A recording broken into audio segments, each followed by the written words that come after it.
press enter, and that creates the formula function. Then you jump to their individual sheet and then click on the totals and then press enter. The totals ticket.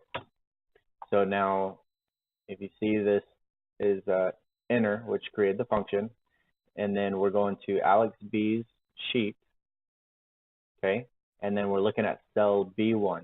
So if we go to Alex sheet, cell B1, we have the 30, which is the same there. For the funds raised, it's the same exact thing. You press enter, go to Alex B's sheet, and then the funds totals, and then press enter. And then you can see Alex B in the C1 cell. So we'll look real quick, Alex C, B1 or C1 cell. And it's the same with each one of these guys. So Jose Altuve's, we just typed his name in there.